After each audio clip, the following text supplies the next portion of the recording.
Salve, salve nação alvinegra, começando mais um vídeo aqui no canal John do Timão. Então se você tá chegando agora, já se inscreve, deixa o seu like pra gente bater a meta aí de 105 mil inscritos.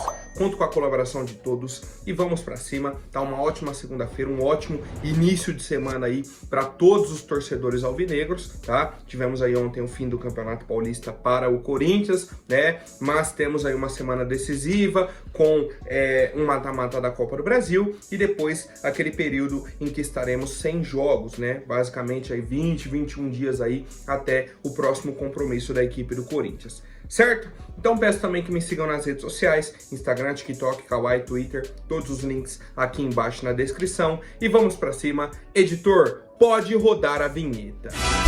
Salve o Corinthians!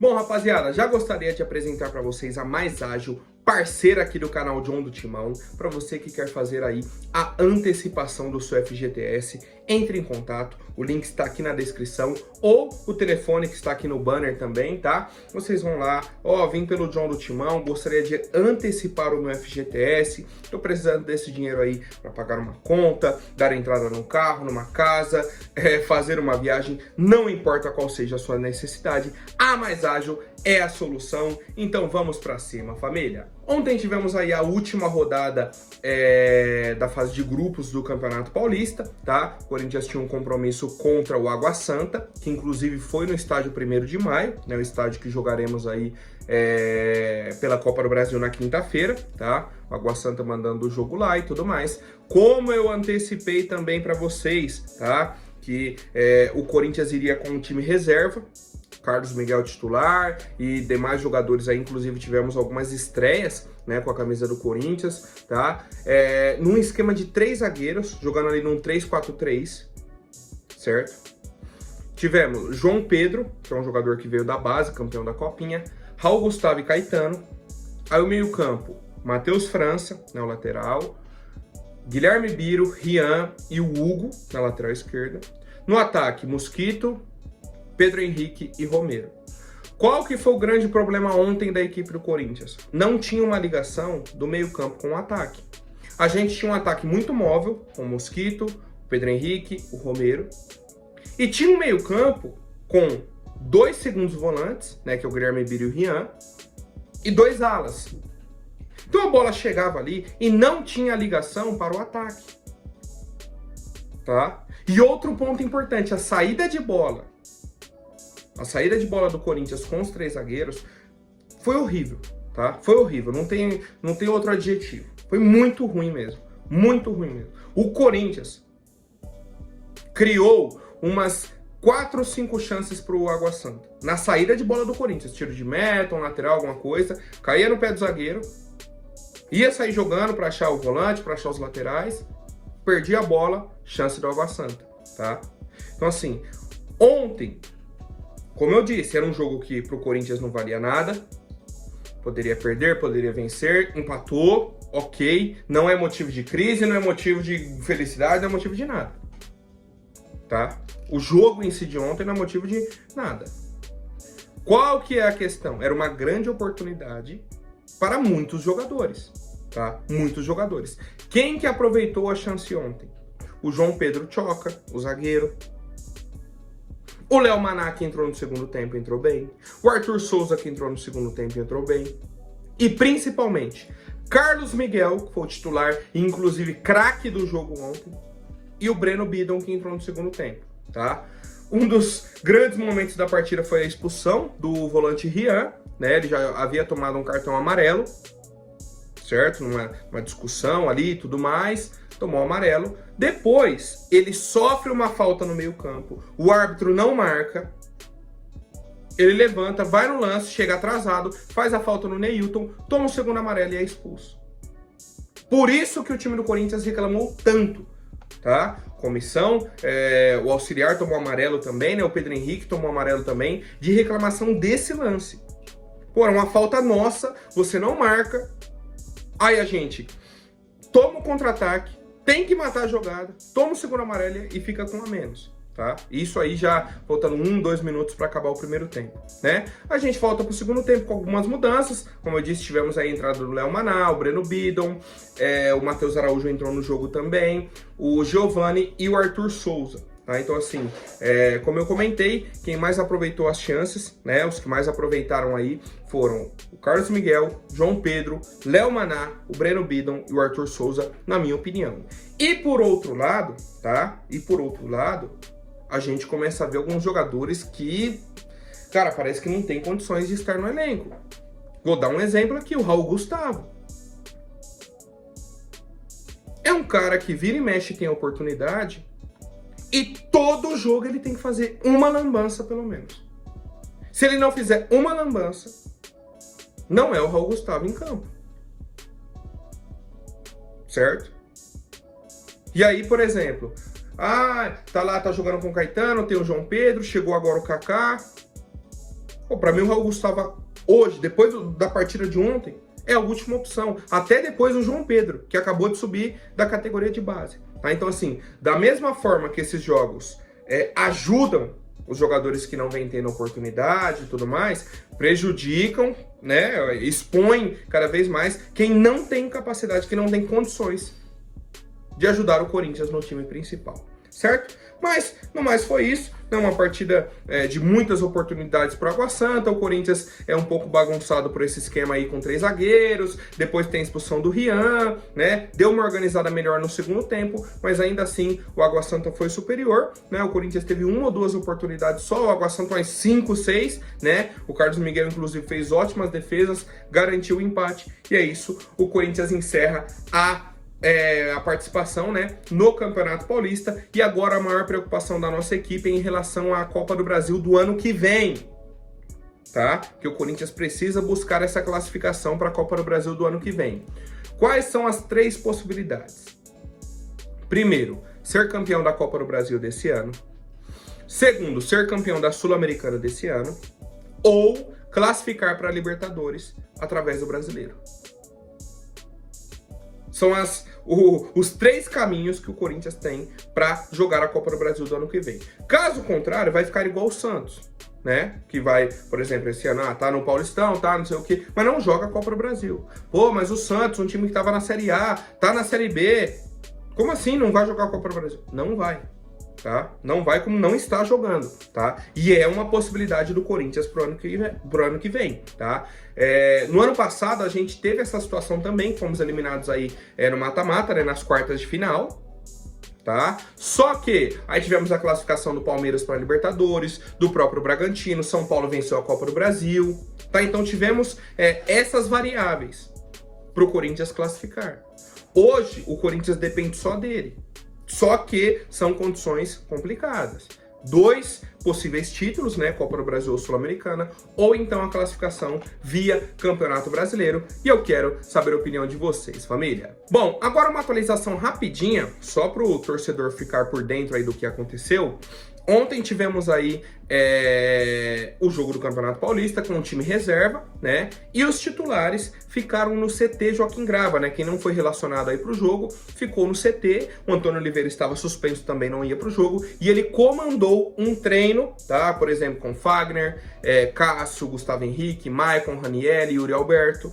Tá, então, mesmo tendo o jogo ontem, tivemos treinamento com o CT, né? Com o pessoal que não foi pro jogo, em preparação para a partida de quinta-feira contra a equipe do São Bernardo.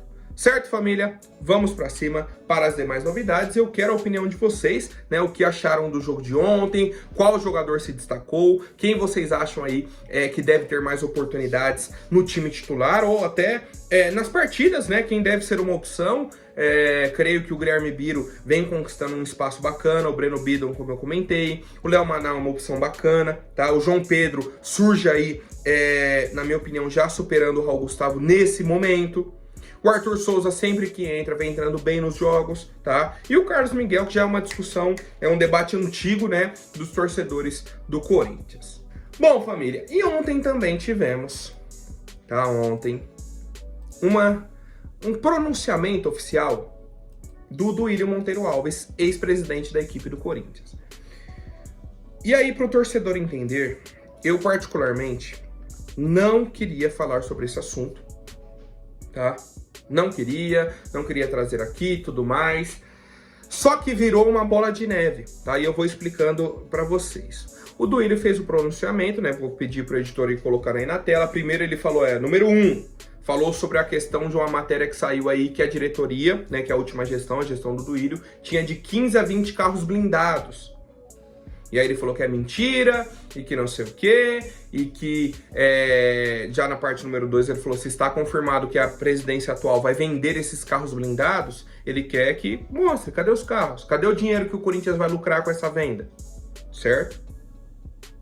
Beleza. Isso sob uma situação específica de uma matéria que foi divulgada, de que a diretoria do Duílio tinha de 15 a 20 carros blindados. Beleza.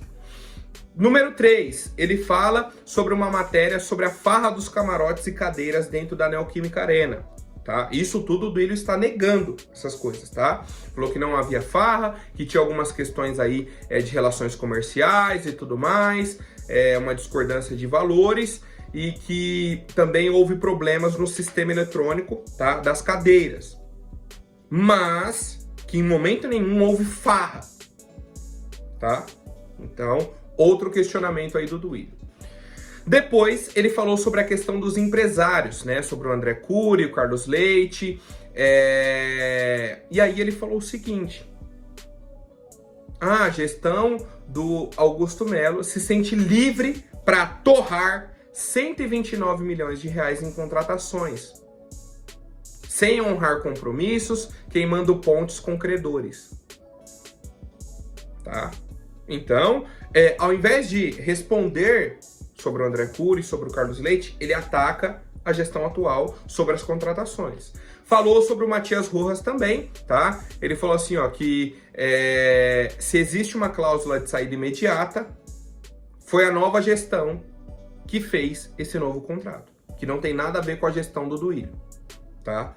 Se o Matias Rojas sair, é porque o Augusto Melo descumpriu o acordo que o próprio Augusto Melo fez. Porque no contrato do Duílio não tinha nada disso.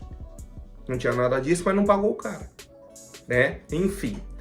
E por fim, tá? Por fim, ele faz ali um fechamento, né, desse pronunciamento. Ele falou, ó, mentem sem parar e caem na própria mentira. É evidente que a gestão Augusto Melo renegociou em janeiro pendências do fim do ano com o Rojas e incluiu uma nova cláusula de saída imediata em caso de não pagamento. Por isso que o jogador saiu livre e o clube não pôde fazer nada. Seria importante que essa gestão, que prega tanto pela transparência, mostrasse as condições acertadas com o Rojas. Por fim, quando sobra amadorismo e faltam resultados, o que sobra são promessas não cumpridas, cortina covarde de fumaça e fuga de responsabilidades. Não posso aceitar isso calado e faço questão de que a Fiel saiba a verdade. Vamos conversar mais pelo bem do Corinthians, Duílio Monteiro Alves. Cara, eu podia debater o tópico número 1, tópico número 2, número 3, 4, 5, 6... Poderia, de verdade, a gente podia entrar em diversas questões, diversos debates, mas eu vou pegar aqui uma frase que o Duílio colocou no final. Por fim, quando sobra amadorismo e faltam resultados, o que resta são promessas não cumpridas, cortina covarde de fumaça e fuga de responsabilidades. Ponto. Para mim, o Duílio, nessa frase, resumiu a própria gestão do Duílio Monteiro Alves à frente do Corinthians. Não tenho nada contra o Duílio Pessoa, tá? Tenho aqui uma análise sobre a gestão dele à frente do Sport Clube Corinthians Paulista, que, na minha avaliação, é uma das piores gestões da história do clube. Tá? A gente já falou diversas vezes aqui sobre essa situação, tá? Tivemos ontem também uma análise do Benja sobre o próprio pronunciamento do Duílio, né, no programa do Benja, tava o Mano também, o Mano comentarista, né, da CNN, o Sheik, o Noriega. O Duílio, pelo que eu entendi, estava assistindo o programa, entrou em contato e entrou ao vivo no programa, né? Ele viu lá os comentários, falou que se indignou e queria entrar ao vivo para responder. Só que, depois de uns 15 minutos de entrevista, Tivemos ali diversas discussões entre o Benja e o Duílio, entre o Benja e o Mano. E por fim o Benja falou o seguinte: se você fosse um presidente competente, o Corinthians não estava no buraco que está hoje, porque você é incompetente, e aí você deixou o Corinthians nisso. Mas continua, tá? Porque o Duílio falou que o Benja era incompetente porque ele não tinha visto o balanço financeiro. A gente poderia, mais uma vez eu vou falar aqui, a gente poderia abrir o balanço financeiro aqui, debater números, isso e aquilo, mas não vou fazer isso, tá? Ah, John, mas por que você não vai fazer? Então você não quer ver o que o Duílio fez? Não é isso. Eu vou aguardar o relatório da Ernst Young. Hoje o Corinthians passa por um processo de auditoria. Lá teremos análise de todos os contratos, o que foi pago, o que não foi pago. Porque o Duílio, na entrevista de ontem, falou que a arrecadação era 400 milhões e subiu para 1 bilhão na gestão dele. Que o balanço da gestão dele é que fechou no azul em mais de 550 milhões de reais. Que ele diminuiu a dívida, que ele fez isso, que ele fez aquilo. Então assim, quando você pega para ouvir só o Duílio, parece que o Corinthians está no céu. Fechou no azul, tá bem financeiramente, que ele largou o clube no paraíso. Por que então ele não conseguiu reeleger a chapa dele? Por que o André Negão não foi eleito? Por que queriam tanto tirar o Duílio? Se a gestão dele foi tão boa, tá? Essa que é a questão. Ele entrou ontem para defender e tudo que ele fala parece que foi a melhor gestão do mundo. Cara, eu sou torcedor do Corinthians, eu acompanhei esses 3 anos. Eu tô no estádio, a gente tá aqui acompanhando os jogos, a gente tá assistindo, a gente tá vendo. Não foi essa a realidade que aconteceu dentro do clube. E o que é pior, o que eu fico indignado, tá? E o próprio Ben já falou ontem: Duílio, pra mim você é um cara de pau. Tá? Ele falou isso pro Duílio e falou ao vivo. Falou: pra mim você é incompetente e é cara de pau. Por quê? Porque todo mundo sabe, né, a situação do clube, e o Duílio vem e fala que, ai não, eu fiz uma ótima gestão, que isso, que aquilo, que tá tudo no azul, fechei em 500 milhões.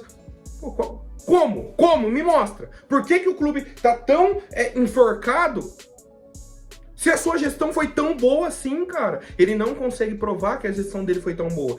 Ai, não, tem os balanços financeiros aqui. Que o próprio Duílio prometeu que ia soltar um balancete financeiro mensal.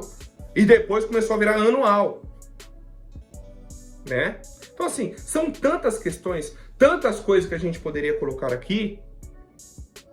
Só que o principal prejudicado disso tudo é o Corinthians. Ele foi ontem e falou um monte do Augusto Melo, né? Questionou, que ele fez promessas, se ele falou isso ele é mentiroso e tal. Só que no fim das contas, vai resolver o que pro Corinthians? Vai resolver o que pro Corinthians? O caminho que o torcedor tem esperança hoje é o seguinte: relatório da Ernst Young, vai pro Conselho Deliberativo se tiver alguma irregularidade e os responsáveis serão punidos. É a esperança do torcedor hoje, tá? Quanto a Duílio Monteiro Alves, gestões anteriores, não tem muito o que ficar debatendo. Não tem o que ficar debatendo. É aguardar o relatório e a gente entende qual a situação do clube, o que fizeram, o que deixaram de fazer, valor da dívida real, o que tem que pagar primeiro, o que não tem, tá? É isso que o torcedor aguarda e eu quero saber a opinião de vocês. Quem viu essa entrevista, né? Eu vi a entrevista completa, viralizaram aí alguns trechos, o próprio debate ali do Benja com o Duílio, questão ali de 40 segundos, o pessoal postou muito nas redes sociais. Eu procurei, né? Tem no YouTube aí liberado para vocês a entrevista completa, em torno aí de 22 a 25 minutos, tá? Cara, eu poderia falar que recomendo vocês assistirem, mas de verdade eu não recomendo. Não recomendo porque é mememê e quais. É mememê e quais.